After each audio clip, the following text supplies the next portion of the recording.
Hello and welcome to Don't Evolve Me, the place like Ash catching Pikachu. We don't evolve, we just level up. Here to talk Superman by James Gunn. Fresh takes. Get your fresh takes here. So I'm gonna start this off. This is a solo episode. I'm gonna be talking more spoilers later, later this weekend, talking everything about Superman, everything about this movie in greater detail. This is a spoiler-free review for you guys. This movie's good. This movie is solid. This movie is great. This movie is everything you would want in a Superman movie, more or less. This is everything you would want from a James Gunn movie and everything that you could expect from a James Gunn movie. For better and for worse. I think my biggest criticism of James Gunn is I don't know if he can get to elite level writing, and I think this is kind of where we're at with Superman here, where I'm like, it's a solid movie. It is great. Great start. This is the best start you could probably expect for a franchise. And honestly, if this is what DCU did for with Man of Steel, I think we would have been a lot more excited for the DCU. This movie is just solid. It's jam packed, full of characters, full of plots, full of a lot of things. But it's not too much that it's overwhelming. There's many fun characters that show up in a lot of meaningful ways. And honestly, this movie reminds me a lot of Guardians of the Galaxy Volume 3, where we kind of just get going right away. We don't really take a whole lot of time to get us caught up to where the story is. We get kind of a screen call. I know James Gunn was explaining that his screen call is going to be like Star Wars. It's not like Star Wars, but it is, information that shows up on a screen that's like, hey, 3 centuries ago, we learned about this. 3 years ago, we learned about Superman. 3 days ago, or 3 hours ago, this is what happened. Again, I'm not going into spoilers, but we kind of just get to the start. And this movie is mostly just Lex Luthor trying to kill Superman for reasons that we will talk about in a later video. And that's mostly what the movie is Lex Luthor's trying to kill Superman. Superman's trying to be his best self, trying to be good, trying to save people, and has to deal with all the politics of the world. And Lex Luthor is just spinning these politics and using it to his advantage for nefarious reasons. And that is the movie. Of course, you got the Justice gang that gets involved, Green Lantern, Hawk Girl, and Mr. Terrific. You have all the Daily Planet people there. If you watch My Adventures of Superman, you're going to be delighted because like honestly, like the character Steve from My Adventures from Superman, he's in this movie. He feels like Steve from that show. And there's so many things that like from this movie that takes from like other Superman stuff and kind of puts it all together. And honestly, that's awesome. But there is some like downsides because this movie sometimes struggles with knowing what it wants to be. Does it want to be this hopeful movie? Does it want to be a group film that's very typical of James Gunn, or does it want to be like this funny, zany, makes a lot of jokes? It struggles in that way. And it doesn't take away from the movie whatsoever, but there's just moments where you're like, oh, we maybe should have held onto the emotion a little bit and saved the joke. But it's not as bad. When I first listened to like the reviews of this movie, I thought there was a lot of complaints about, oh, it's way too much exposition. There's so many moments where like jokes just take away the emotional impact. And there's not, and these are criticisms that I had of James Gunn before, especially the exposition. Guardians of the Galaxy, I have a hard time watching that movie because it's just like a lot of the dialogue is exposition, explaining the world. Again, exposition that was needed for audiences to understand it, but from like if you watch it again and you already know the exposition, it's like, I'm hearing it again for the second time and it just feels unnatural. There is that in this movie. But for the most part, it doesn't take away from what is happening. There is so much to this world. So I'm going to kind of go through bit by bit. All right. Sound wise, soundtrack wise, for the most part, it's all movie. Or for the most part, the soundtrack is solid. A lot of the old themes of Superman from like the original movie is there and is used mostly good, but there's again, like the direction of the film itself, there are times where it doesn't know if it wants to be a classic Superman film or if it wants to be a James Gunn film. And when I mean James Gunn is there is those classic movie tropes, but it's not like the main thing. And I think this is where James Gunn struggles because he loves incorporating music. Guardians of the Galaxy is perfect because he has a character who is all about music. All these characters are about music. All these characters love listening to different bands and they talk about different bands in the movie. And it's like, it's hard to believe that like Superman and Lois are talking about punk rock. It's like that just feels more James Gunn. Effects. I heard a lot of people complain about the CGI doesn't always feel believable. I think for the most part, the effects are great. I know there's one particular scene with Lex Luthor when he's in Ice Fortress. This is in the trailer itself. There's like moments where things are happening and he's not flinching. Yes, that moment feels very unbelievable, but there isn't like too many moments where you're just like, most of the shots look really good. There's a lot of really cool, interesting shots. Superman just flying around fighting Justice gang fighting like it looks dope. It looks great. There's some like Green Lantern is just a really fun uh character to watch and all those different effects, especially Guy Gardner's like illuminations. Like he's literally just flicking people off with an actual finger while slapping them with it. It's fun. It's hilarious. Acting wise, I have no complaints. I think everyone is top notch. David Corey Sweat, he's Superman. Rachel Brosnan is Lois Lane. Nicholas Holt, I can't say he's Lex Luthor because like the Lex Luthor is very Justice League Unlimited. Like that's the Lex Luthor that's in my brain, very cold, calculated, and very reserved.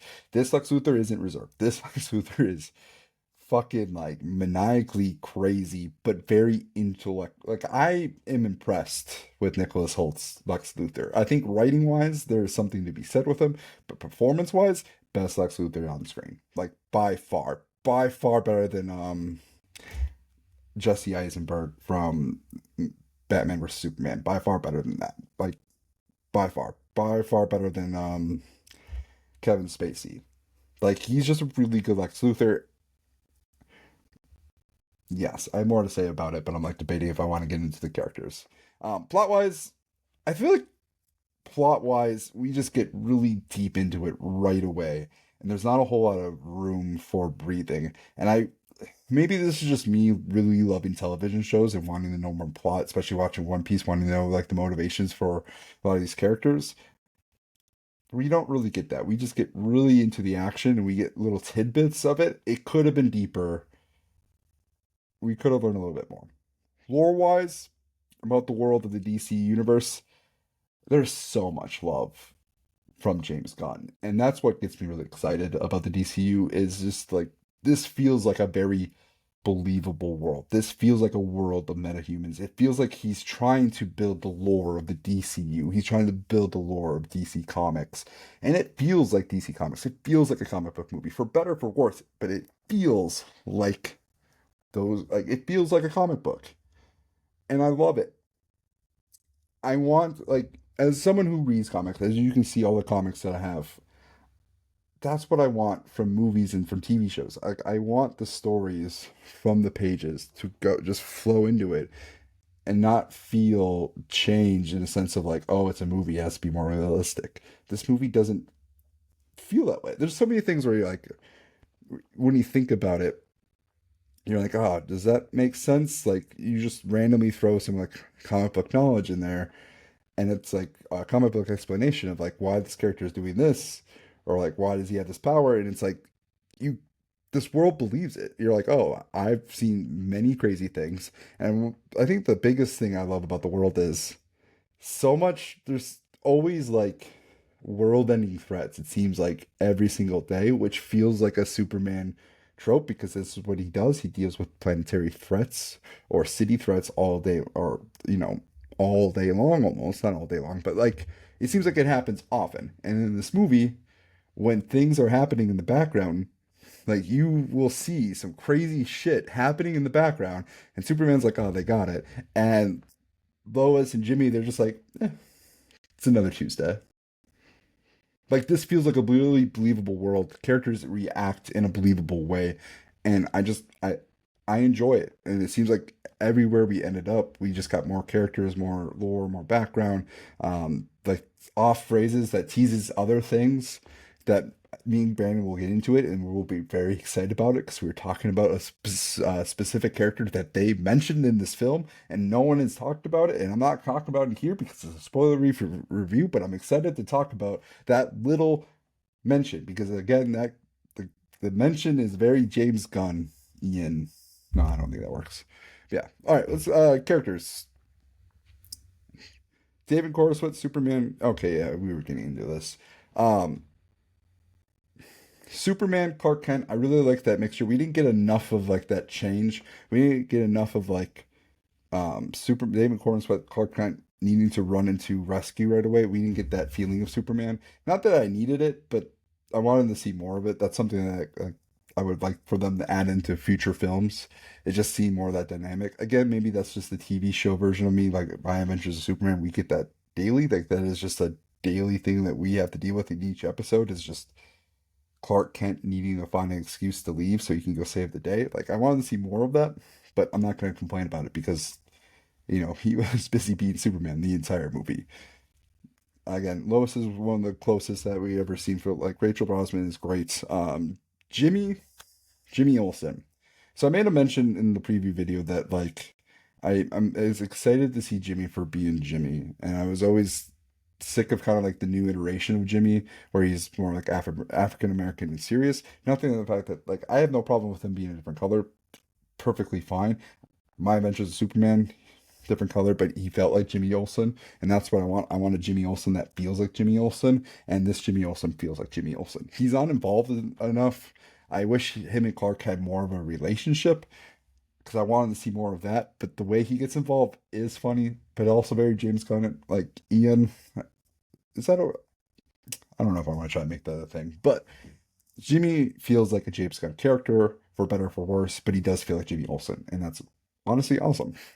Lex Luthor, I'm going to talk more a bit about him. His character is like one of those characters where I wish they would have done more with. He's a static villain, meaning he doesn't change. Think high evolutionary. He's just bad because he is bad. Like there's motivations there, like that you sense it's there. Nicholas Hoult did great, just like the same actor who did it with High Evolution. There's just not more to him, and I feel like Lex deserves more of an arc. He deserves a little bit more nuance, and we got some nuance from Lex Luthor, but not a whole lot. And I wish I would like again, this is the Smallville fan of me, maybe this is the TV show fan of me. Like I want to feel some like kind of arc for Lex Luthor because I feel like this is a guy that's going to be coming up, showing up more and more often, and maybe we get that arc in like later movies, later films, maybe later TV series where we get a Lex Luthor that becomes a little bit more conservative, a little bit more to the chest with things. Like he grows as a character. Maybe we see that later on, but we didn't really see much growth, if any at all, which is fine. Like static villains are fine. It works for the film, but as a Lex Luthor fan, I'm like that's like the one little tidbit. But I'm like I wish I seen a little bit more. But honestly, probably the best Lex Luthor I've seen live action. Like he's really good. Like he's a great villain. All right, Justin Gate, we'll talk a little bit. Guy Gardner is a lot of fun. Like Nathan Fillion in that role, it's just like you can tell he's just having a blast being an asshole, and he's our asshole, so we're cheering for him. He's fun. Um, just really, I enjoyed seeing Guy Gardner. There's not much to say about him, other than like he's a lot of fun to watch. Hot Girl, I'm a fan of Isabel Merced. Like I think she's a fun, great, charismatic actress. You see a lot of her personality shine, or I wouldn't say shine, but you like it's reflected in this movie. She didn't really feel like Hot Girl, which is fine. I mean, like again, I have Justice League Unlimited Hot Girl in my head, so like it doesn't have to match, but it did like if she it felt like Isabella Merced rather than Hot Girl itself. There was a moment where like there was a character moment where she does something and you're like, would Hot Girl do that? And I'm debating if she would, if she wouldn't. It really depends on the version. I think it's not a big deal, but I'm like, it made me think a little bit. Very Man of Steel-ish, if you catch my drift. Mr. Terrific, he's the best character of the three, by far. He's the standout, not just character-wise, but just acting portrayal. I never thought Mr. Terrific could be this cool in a movie. And when I say this cool. Yeah, he was great. Not going to say much more than that. Metamorpho, not the take that I thought I was getting. I thought I was going to be getting more James Gunn like brash character because Carrigan plays that character very very well. We got a very more sincere, we got like just a more sincere emotional character, and I will say Metamorpho looks dope. Like he looks scary, but he looks really fascinating. He's very much a James Gunn character brought to life. And when I say James Gunn, like James Gunn likes the oddballs, he likes the weirdos, and Metamorpho just physically seeing him on screen makes sense why James Gunn has brought him to life because it's just a really cool physical representation of that character. Crypto. Crypto is a lot bigger of a character in this movie than I imagine. And there's that whole question the entire movie of like, how does crypto make sense here? Because they never explain it up until the very end. And I will say the answer to that question of why is crypto here is a fun answer. It's a fun answer. It's a fun answer, and that's all I'm going to say about it. We'll talk more about it later. Some more of the villains: Ultraman, Engineer. I mean, there's the big kaiju monster. A lot of fun. Ultraman is pretty much what I expected. I'm not going to say much more about it. I will say I'm happy how his character is used. It's used well. Engineer is kind of just a regular henchman character that can fight Superman. Not much more to say about her, but I enjoyed her. The character was fun. It was fun to watch her do her thing. The last little bit I want to talk about is the destruction in this movie. This movie is really similar to Man of Steel in the sense of like there's a lot of destruction happening. There's a lot of people getting hurt. There's people who are dying in this movie, very similar to Man of Steel. And there is like a big glowing difference that I want to talk to more in depth in the next video. But I really liked how James Gunn's Superman handled the destruction. It felt very in character, whereas Man of Steel didn't feel in character. Like, we have a Superman that openly cares about the environment that he is destroying while fighting.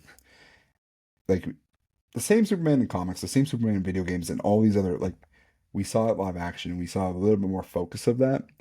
And I really appreciate what James Gunn did with that. Like, I feel like it's a course correction for Man of Steel. Like, we have a Superman that cares about people.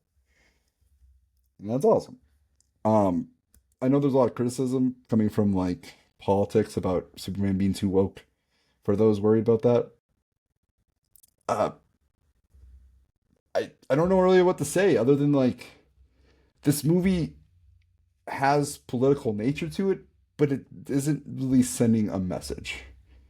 I don't see why people would be upset other than like, oh, Superman's a nice guy. Like that's Superman. That is who he is. He is a Boy Scout. He is very moral to the code. For those who are complaining that he's too woke, I'm like, no, he's just not the power fantasy that you want him to be. If you want that power fantasy, go play Injustice. There's that video game for you. If you want a power fantasy, Man of Steel kind of does that for you. If you want a power fantasy, go watch The Boys and cheer on Homelander. Like, I don't know what to tell you other than that this movie isn't really woke unless you're just against the morals of Superman. And if you're against the morals of Superman, this isn't for you. Go be a piece of shit somewhere else. So, um, overall rating. Don't want to get this video too much. I can talk maybe 2 hours on this. We'll keep it at 20. Overall rating is what I expected. I think I'm leaning somewhere between the fours. Um, I think the lowest I'll give it as a 4 minus. I think it's a great film. There's some things that are questionable. I don't think it's elite. I'm going to say it's a solid 4. It's a great film. It's a great start for the DCU. I'm excited. Never been as excited watching this film. Never been this excited leaving the theater because I know that there's going to be great movies to come. And the next movie that's coming out does get teased a little bit, and I'm excited for it. I really am. I'm really excited for Peacemaker. I'm just excited to see this world play out. So, Superman, it's good. Watch it. It's a 4. It's great. Yeah, that's the video. Bye.